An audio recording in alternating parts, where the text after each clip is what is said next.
For a long time, I've been trying to find a reason to actually keep my Disney Plus subscription.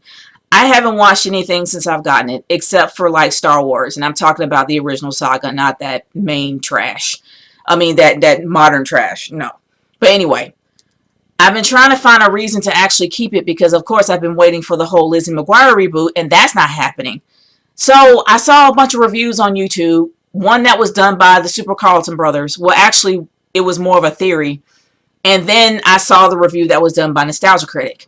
So I'm like, okay, everybody's doing reviews about Frozen 2. I've never seen the movie. Why not watch it?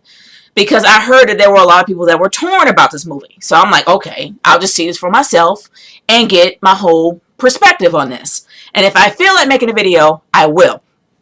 And I just saw it, and I understand why people are torn. I actually did write things that I hated and things that I liked about this film. I'm not going to lie. I actually did. And there are actually 10 of them. Am I going to do a top 10? Nope. I was thinking about doing a 5 on 5, but then I'm like, nah. Here's what I'm going to do. Instead of doing a top 10, doing list, I'm just going to talk about what I liked and what I hated about Frozen 2. So without further ado, this is what I liked and hated about this movie.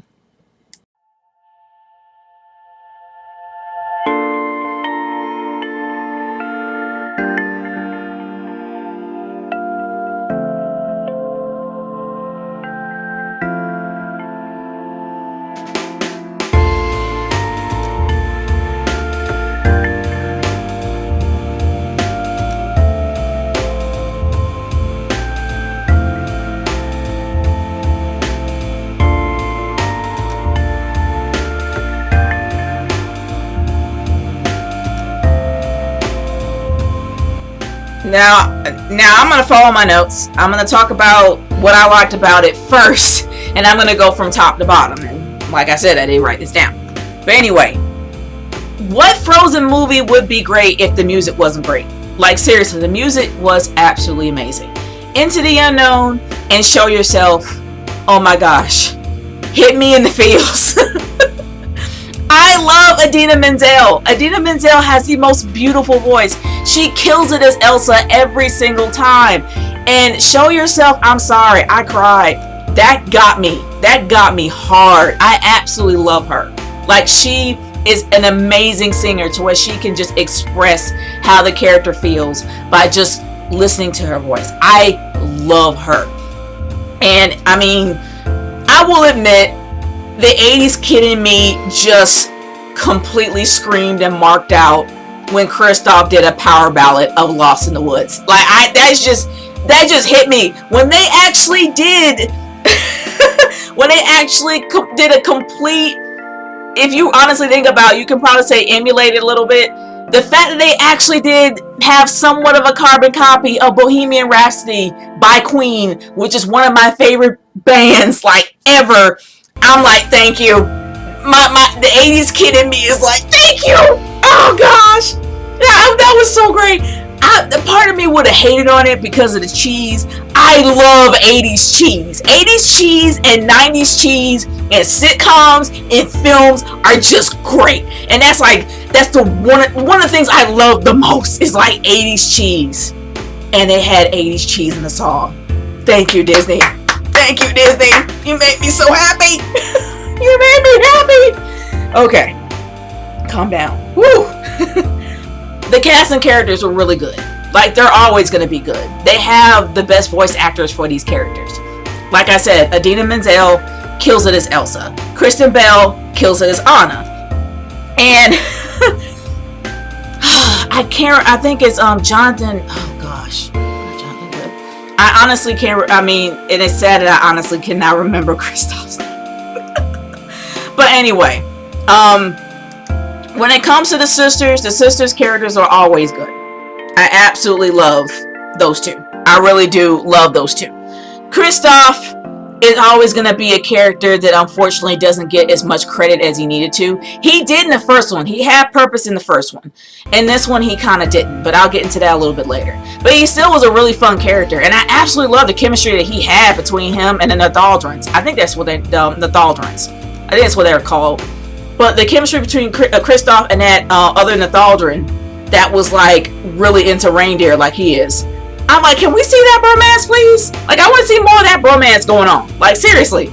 And Anna, I would actually love to see how she engages with other people outside of Arendelle.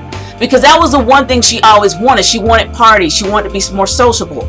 This is a chance with you as a princess to be more sociable to the Nathaldrin. So I'm like, how come you couldn't talk more with that Nathaldrin girl? Like, it would have been nice if you did. But that didn't really happen. Anyway, I'm going to the negative part. I absolutely love the Nathaldrins. Nathaldrins, I know I'm pronouncing it wrong, so if I am, fine, leave in the comments, whatever. But when it came to the Nathaldrins, in my opinion, they kind of represent, people will probably think about Native Americans. You can probably agree. I agree. They kind of do. Because Native Americans lived off the land. They lived off of whatever nature gave them. So in a way, you can probably relate them to Native Americans. Because they lived off the land as much as the Nathaldrins did. And I absolutely love their culture. I would love to know a lot more about them. They're a very interesting bunch. And I'm hoping it wouldn't make any sense to have a spin-off or anything about what happened on the island and what happened with Elsa, with Elsa and everything. But they are very interesting characters. As well as the Arendellians that got trapped there. They were pretty interesting too, but you kind of saw that they kind of threw a bit of diversity in there, seeing the only brother that happens to be a general. I'm like, bruh, where you come from? You're as dark as me up in Norway. I'm just saying. I didn't think that there was that much sun in Norway. I could be wrong. But yeah, I'm like, dude, it's been 34 years. How old were you when you got trapped there? I'm like, you look way too young for it to be 34 years. I'm just saying. Anyway, I love their approach to irony. You honestly saw bits of irony just sprouted out in every little crevice of the beginning of this movie. From the introduction to it, when we actually saw the title screen, when you saw like white ice and dark ice on the bottom, it kind of foreshadows or at least give you a little bit of irony of what's going to happen in the movie. And oh my gosh, it was sprinkled throughout, from the songs to the actions of some of the characters. Like, for example, with Nothing's Going to Change, Arendelle's flag is gonna always fly. We know what happened to Arendelle's flag. We know that things were starting to change. We even noticed that a little bit when Olaf fell off the stone wall. I loved how they approached irony. That's the best way to fit in, and that's the best way to have somewhat of an overall theme in the story to kind of join it together. But of course, now that I actually said all the good parts, let's talk about the bad. Or at least the stuff I hated.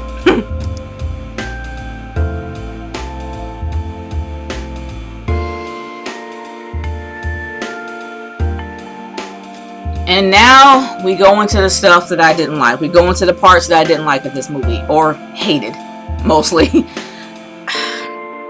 I'm gonna go from bottom to top, and I'll probably might skip a few, here and there. But anyway, you'll see exactly why I hated it, and I'll explain it the best way I can without making it boring.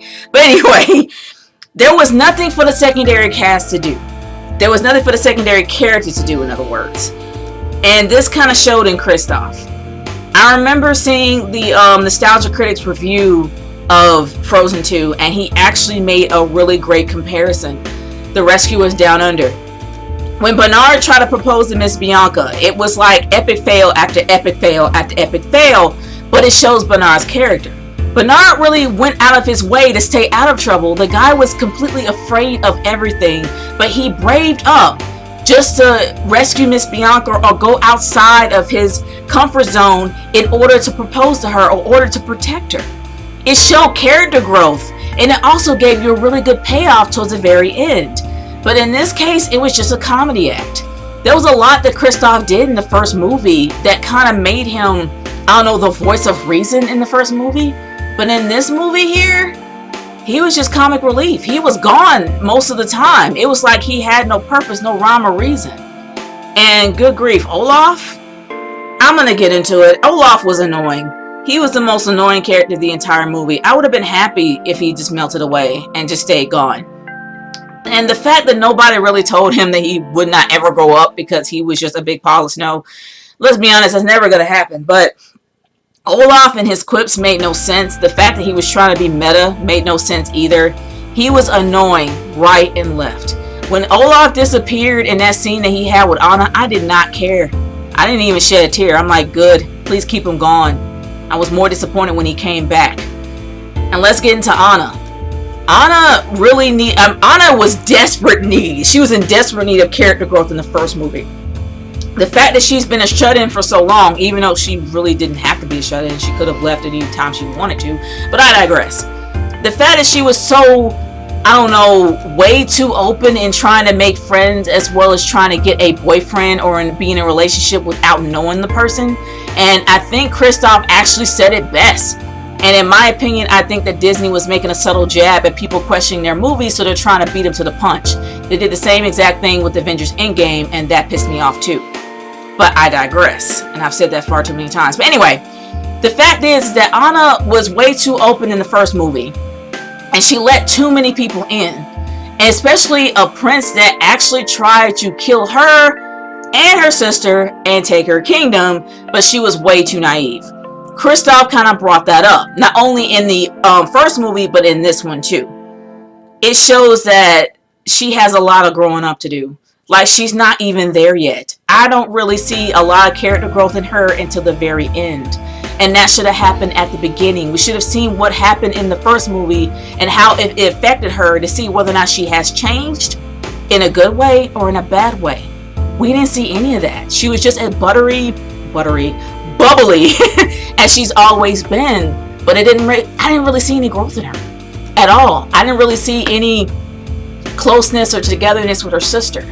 Well, I mean, I would say I'll take that back. There was a lot of chemistry between Anna and Elsa. And I guess I'll get into this one. There was zero chemistry between Kristoff and Anna. If I honestly was able to redo Frozen 2 again, how I would start off is I would start off with Anna and Kristoff being engaged and the wedding being within a few days or maybe within a week. And seeing what was going to happen there, especially seeing how their relationship is possibly kind of on the rocks, how they're not connecting at all. We would have seen them as a couple. It would have given Kristoff some sort of purpose. And it would have seen how Anna would have, I guess, grown a little bit as, see exactly where Anna was when it came to their relationship.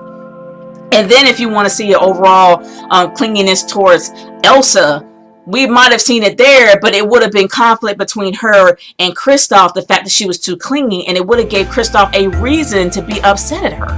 But anyway, all I'm saying is that there was zero relationship chemistry with them at all, and we barely saw them on the screen. And it seems like that Kristoff was trying his hardest to give himself a reason why he needed to love her and like her. But we didn't really see them together. And I really wish I saw a little bit more of that.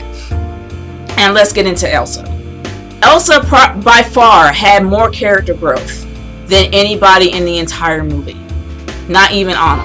Anna's character growth came towards the very end. Elsa's developed in the first and in this one. And it was all about her. And I'm going to get into another one that I wrote down. And this is important. This should have been Elsa's story. Take out the secondary cast. Leave them in Arendelle. Have this be Elsa's journey to where Elsa's journey has consequences. Make it like that. Give it a risk. It needs to give the audience a reason to care. Instead of evacuating Arendelle, which I should definitely get into that ending, but I'll hold up 1 minute.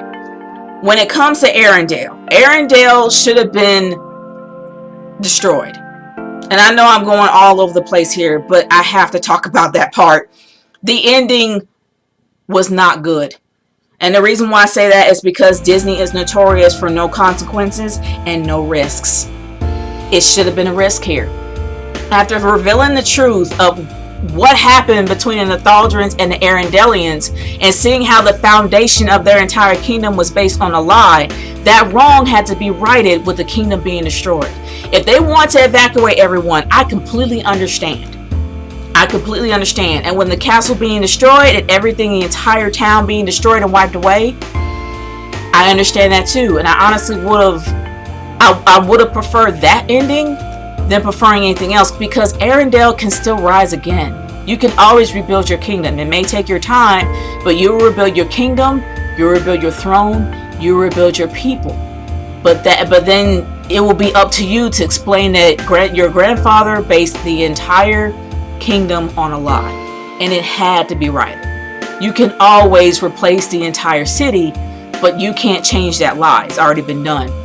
The fact that you had Elsa save the entire town was a mistake, because no wrong was righted. And even though I said, well, the spirits agree that everything was, no, it wasn't. The town still stands. The flag still stands. The flag must change. The town must change.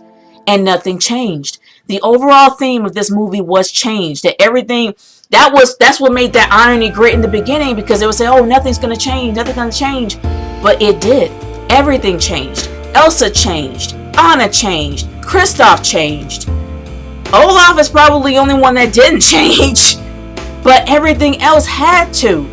Especially the entire town. The entire kingdom had to change. The old town had to be destroyed to build up the new. And with everyone evacuated, it would have been no loss. Disney would have kept their whole Disney values of not killing anyone off. Except for moms and dads for reasons. But anyway, it still would have been okay if the town was destroyed and they would have built it up from the ground up. And had a whole new kingdom redone. And I was really disappointed that ending didn't happen. And it just didn't make any sense to me. But as for Elsa's journey, it should have just been hers. She should have been the one out there to go on her own, instead of Anna going with her, instead of Kristoff going with her. The one thing I can definitely say about the first one is that Anna showed more growth as a queen, because she wanted to make sure her people was all right. She put the prince in power because, of course, he was royalty. Even though, honestly, thinking about it, she really didn't behave as a queen at all. But she had potentials to be a queen. She still had flaws, but she had the potentials to be a queen. That kind of showed a little bit in the first one. In this one, she was so stuck on Elsa that I'm like, you're going to leave your people with a troll? Really? You're going to let a troll watch your people? No, dude, you don't need to go, like, at all. What should have happened, like I said before, if Kristoff and Anna were still engaged and they were still in the town, not only would have gave it some sort of a risk, and especially the fact that if Elsa, of course, she would be frozen, she would still reveal everything to her sister while her sister was in the town, it would have gave it a higher risk, because they would have known that everything had to fall. She still would have been able to evacuate the entire town. She would have been able to have the dam destroyed, but they would have rebuilt. And the truth would have been out there. You can, like I said, you can always rebuild a kingdom. And I just hated that ending. It bothered me so much. And of course, I gotta get into this. It contradicts the first movie. The one thing I can say about the first movie is they really went out of their way to show you that, hey, we don't want our daughter to have these powers anymore because she can kill her sister with good reason.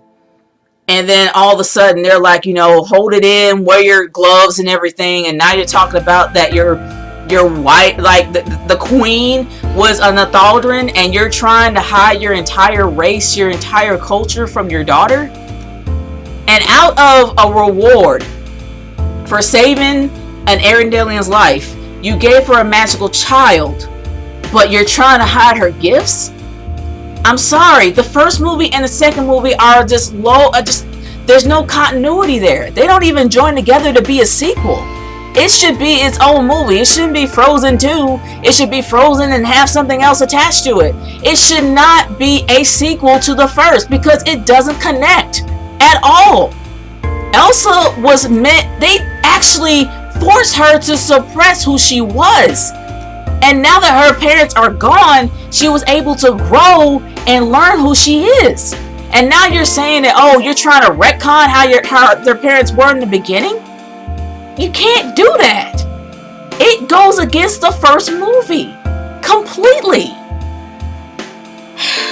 I really feel bad the fact that I had to I have absolutely more bad things to say about this movie than good things, but I'm just being completely honest.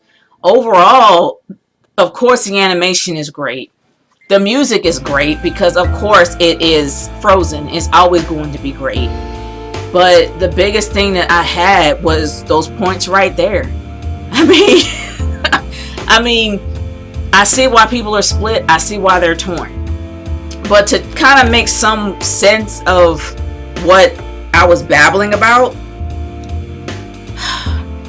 in my humble opinion, I really should think, I really believe that instead of it being Kristoff going out of his way to propose to Anna and make it comic relief, they should have already been engaged. They should have already had the wedding planned, but then it should have had not romantic issues, but more like relationship problems, to where they had to sit down and think of whether or not they're actually right together. It would have made Anna grow a lot more. It would have made her think, did I really jump into this? Do I really know this guy? Should this guy be with me? Should he be my husband? The same thing with Kristoff. Do I really know her? Do we really need to make this leap? And then after what happened with Elsa, and Elsa revealing the truth and finding out what they had to do, that would have showed them whether or not they can be a team or be together or not. That would have put some sort of pressure, not pressure, but it would have given some sort of depth to their relationship. They would have actually worked together for once. As for Olaf, he can disappear and turn to water for all I care.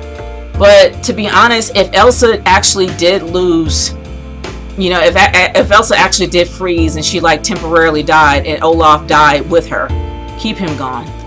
That's just for me. Keep him gone.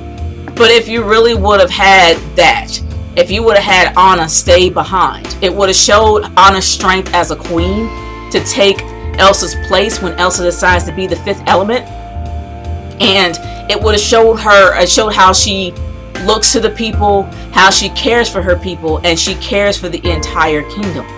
It would have gave her growth as being the next queen, and it would have actually put some sort of emphasis on the relationship she has with Kristoff. It would have made sense if they stayed behind. And this should have been Elsa's journey to find out who she is.